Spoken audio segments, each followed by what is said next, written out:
से class 12 physics के online study channel पे।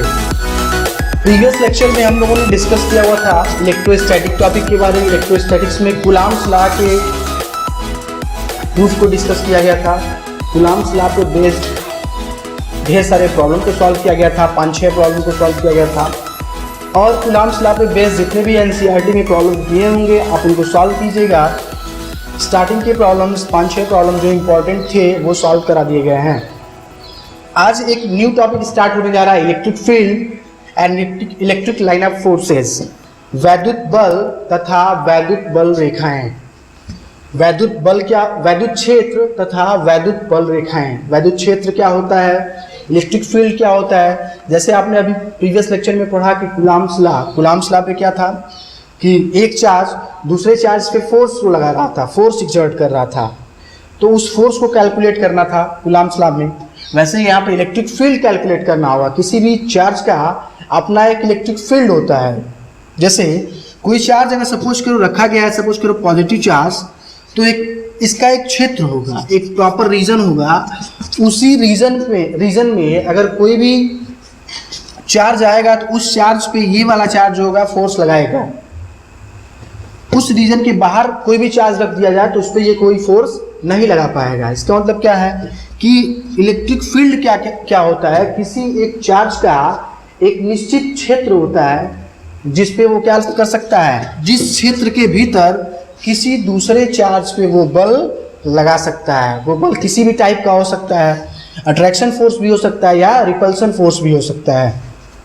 तो वैद्युत क्षेत्र क्या होता है, वैद्युत क्षेत्र किसी भी आवेश का, वह आवेश के चारों ओर का वह निश्चित क्षेत्र जिसके अंदर रखे किसी आवेश पर वह बल लगा सकता है, या उसके क्षेत्र के अंदर कोई भी चार्ज अगर आएगा तो वो क्या होगा, वो अपने ऊपर एक बल की अनुभूति करेगा कि उसके अंदर कोई चार्ज है तो उस पर एक बल लग रहा है। सपोज करिए कोई पॉजिटिव चार्ज क्यों रखा गया है तो इसका एक अपना फील्ड होगा, इसका एक अपना रीजन होगा। उस रीजन के अंदर अगर कोई एक छोटा सा चार्ज लगा दिया जाए, ये स्मॉल पॉजिटिव चार्ज ये भी है, आइसोलेटेड चार्ज, तो ऑब्वियसली ये क्या करेगा, इसका ये क्षेत्र है, उसके क्षेत्र के भीतर ये चार्ज आ गया तो ये क्या करेगा, उसके ऊपर फोर्स लगाएगा।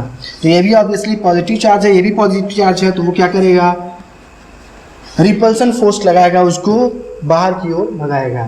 तो वैद्युत क्षेत्र क्या होता है, वह निश्चित किसी आवेश का वह निश्चित क्षेत्र जिसके भीतर वह किसी दूसरे आवेश पर बल लगाता है या लगा सकता है। ओके, वैद्युत बल रेखाएं क्या होती हैं, ये चार्ज इसका एक अपना क्षेत्र है, उस क्षेत्र के भीतर कोई एक चार्ज आया, सपोज करो ये आइसोलेटेड चार्ज है। आइसोलेटेड चार्ज का मतलब क्या है, एक परीक्षण आवेश मैंने लिया है। परीक्षण आवेश का मतलब क्या है कि इस पे जो पॉजिटिव चार्ज है, या कह सकते हैं कि निग्लेजिबल की तरह मान सकते हैं कि उसके ऊपर जो चार्ज है वो बहुत ही कम है, उसको निग्लेक्ट मान सकते हैं एक तरह से, ठीक है। तो ये इस पे बल लगाएगा, ऑब्वियसली ये इस पे बल लगाएगा। अब ये बल लगा रहा है तो ये वाला चार्ज इस बल के कारण जिस मार्ग पे गति करेगा, जिस साइड में जाएगा वही क्या होगा, जिस मार्ग पे गति करेगा वही क्या होगा, उसी मार्ग को अगर हम सपोज करो ये चार्ज यहाँ था, ये फोर्स लगाया तो यहाँ आ गया,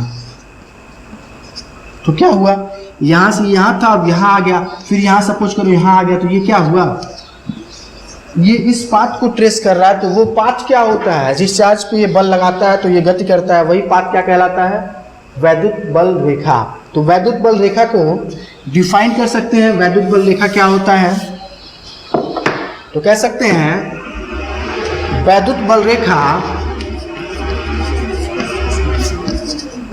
वैद्युत बल रेखा वैद्युत क्षेत्र में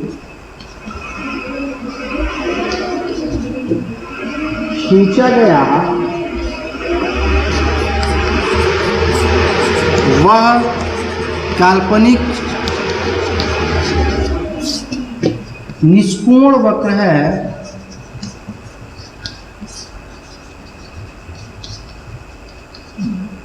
वैद्युत बल रेखा वैद्युत क्षेत्र में खींचा गया वह निष्कोण वक्र है जिस पर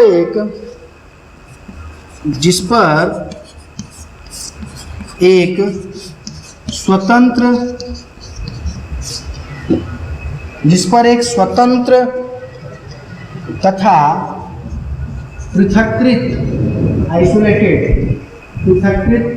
आवेश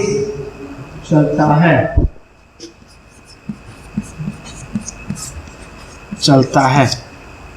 तो वैद्युत बल रेखा कुछ और नहीं होता, वो क्या होता है, किसी क्षेत्र में अगर कोई चार्ज को रख दिया जाए तो उस चार्ज पे एक बल लगेगा और वो बल के कारण जिस पाथ पे जाएगा वही पाथ क्या कहलाएगा, वही वैद्युत बल रेखा कहलाएगा। तो आज आपने पढ़ा वैद्युत क्षेत्र क्या होता है, किसी भी आवेश का वैद्युत क्षेत्र होता है, और वैद्युत क्षेत्र और उसके साथ वैद्युत बल रेखाएं क्या होती हैं उसके डेफिनेशन को आपने देखा। कल के लेक्चर में आप देखेंगे कि वैद्युत बल रेखाएं किस तरह की होती हैं, कैसे किस चार्ज से किस चार्ज की तरफ जाती हैं, उनके कुछ प्रॉपर्टी के बारे में पढ़ेंगे। तब तक के लिए आप प्रीवियस लेक्चर को रिवाइज करते रहिए, न्यूमेरिकल को सॉल्व करते रहिए, यही आपके लिए होमवर्क हुआ। Thank you.